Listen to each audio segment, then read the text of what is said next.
Rapaziada, acesso negado mais uma vez pro Corinthians, hein? Terceira eliminação em fase preliminar Libertadores, pré-Libertadores, como vulgarmente chamamos.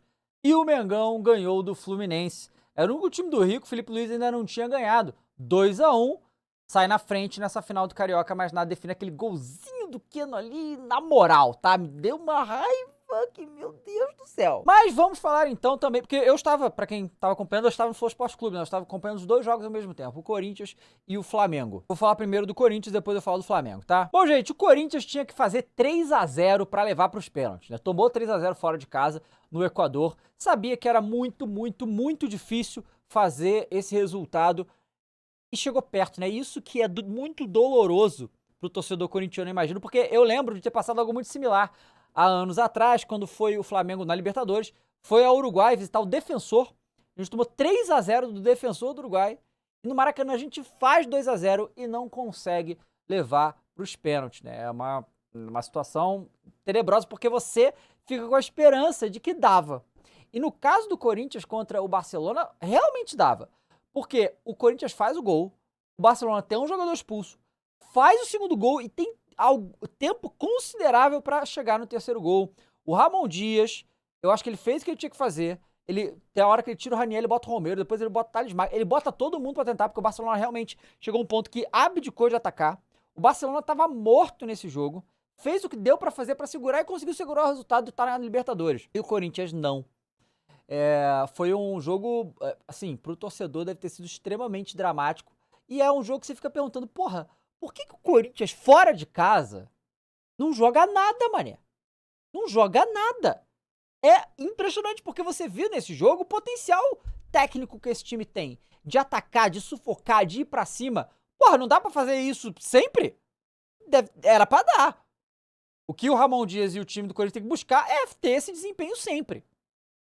Porque o Corinthians jogou muito bem. O que o Carrillo joga é brincadeira, pô. O Garro era dúvida pra esse jogo, jogou, fez o que deu também. Mas tem jogadores pra mim que estão devendo. O Yuri, pra mim, nesse jogo não foi muito bem, não conseguiu desempenhar tão bem. O Memphis, apesar ali, né, da participação, dos gols e tal, não tava desenvolvendo tão bem o jogo assim também. O Memphis tá devendo já de antes, inclusive, né? E o Corinthians não consegue, é muito. Assim, isso que você, torcedor, tem que entender, eu gostaria também de saber de opinião de você, torcedor corintiano, é o que acontece quando o Corinthians sai de Itaquera, pô. Sabe? Porque a discrepância entre o desempenho em casa e fora, ela é. Ó, tudo bem. Todo mundo que joga fora de casa joga pior. O time da casa sempre joga melhor, isso é uma coisa histórica do futebol. Tem a viagem, torcida, campo, tem um monte de coisa. Que, né, todos os fatores que fazem isso. Mas a distância entre o que o Corinthians jogou semana passada contra o Barcelona e esse jogo, ela é muito gigantesca. E isso porque teve um jogo duro contra o Santos no fim de semana, e foi com todo mundo. E conseguiram fazer o resultado. Teve jogador expulso e tal. Nossa, deve ter doído muito pra vocês. Mas é duro, né, gente? O Corinthians realmente tem que virar a chave na Libertadores. Tem que aprender a competir nessa competição da maneira que o Barcelona, por exemplo, com um time limitadíssimo, soube fazer. E por mais que tenha sido totalmente trucidado nesse jogo o Barcelona, o Corinthians foi muito melhor, conseguiu o resultado que precisava. A falta que gerou a expulsão do cara foi a falta inteligente que o cara fez. Assim, ele foi expulso, ele sabia que ia ser expulso, ele viu no lance. Só que tinha que ter feito a falta. Esse tipo de malandragem nessa competição precisa ter. O cara preferiu, ou eu dou uma chance de gol muito forte pro Corinthians, ou eu sou expulso. Ele preferiu ser expulso e funcionou. Os caras estão classificados. Então, pela terceira vez, Corinthians eliminado na fase pré-eliminar da Libertadores e está classificado para a Sul-Americana. Como é bom, já apostou, tá? E vai jogar a Sul-Americana novamente, que nem foi ano passado. Acesso negado pro Corinthians, né? É isso. Queria saber o sentimento do torcedor corintiano como que tá. Eu vi, o time foi aplaudido, lutou, brigou, não dá pra dizer que o Corinthians não tentou. Mas o Corinthians perdeu essa classificação no jogo de ida, quando apresentou o futebol pífio lá no Equador. E aí tá sofrendo as consequências disso agora, o que é muito ruim pro Corinthians estar fora da Libertadores. Flamengo e Fluminense.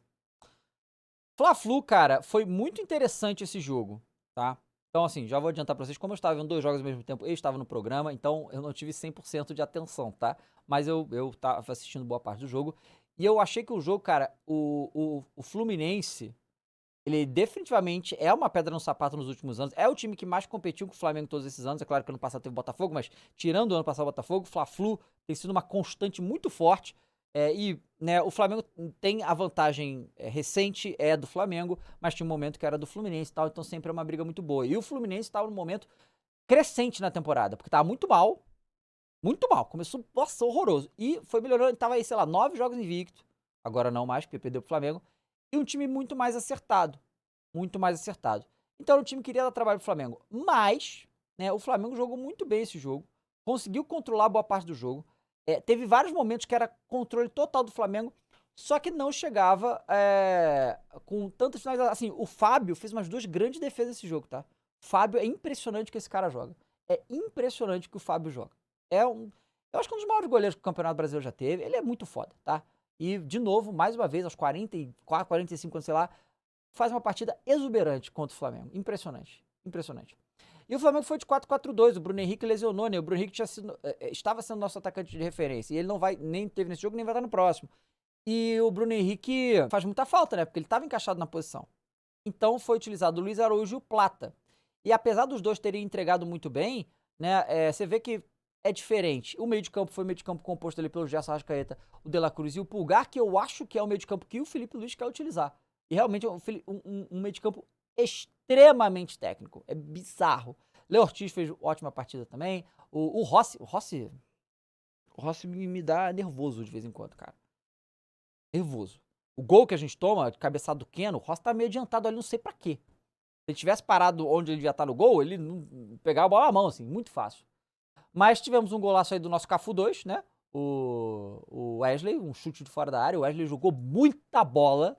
O Wesley, cara, tá se tornando daqueles jogadores, pelo menos aqui no Brasil, que, cara, é muito difícil marcar ele, cara. O moleque é muito liso, muito rápido. Muito rápido, é bom demais. O Gerson foi o melhor em campo pra mim, disparado. É absurdo que esse cara joga. Tem que ser titular da seleção brasileira, não quero nem saber. Jogou muito o Gerson. Meu Deus do céu. Como joga? Luiz Araújo fez uma boa partida. Eu acho que o Luiz Araújo vai acabar sendo titular desse time, tá? Gosto muito do Luiz Araújo. Muito do Luiz Araújo. E a gente teve o gol do Hélio e os gols de quem? Do Juninho Carabag. Que eu acho que é muito legal a gente chamar de Juninho Carabag, que é muito melhor do que você falar Juninho. Ah, Juninho. Juninho, qualquer Juninho. Juninho Carabag é o Juninho do Mengão. Então o Juninho Carabag, eu acho que a gente tem que, né, determinar que vai ser Juninho Carabag e pronto. Tá certo? Então, né, fez o 2-0. Tava controlando o jogo, só que o Fluminense começou a pressionar também. O Fluminense veio bem no ataque. O Fluminense fez um jogo dentro de sua proposta, um bom jogo, eu achei. E aí conseguiu, né, depois de fazer certa pressão, conseguiu fazer o gol de cabeça ali e tá tudo aberto. Tá tudo aberto pro outro jogo, não tem definido. Se fosse 2-0, eu ia falar pra vocês, o Flamengo é campeão. Com 2-0 no placar. 2-1 não. 2-1, um gol do Fluminense, tudo pode acontecer. E eu acho que vai ser um bom jogo também no fim de semana, mas eu acredito que o Flamengo vai ganhar esse campeonato.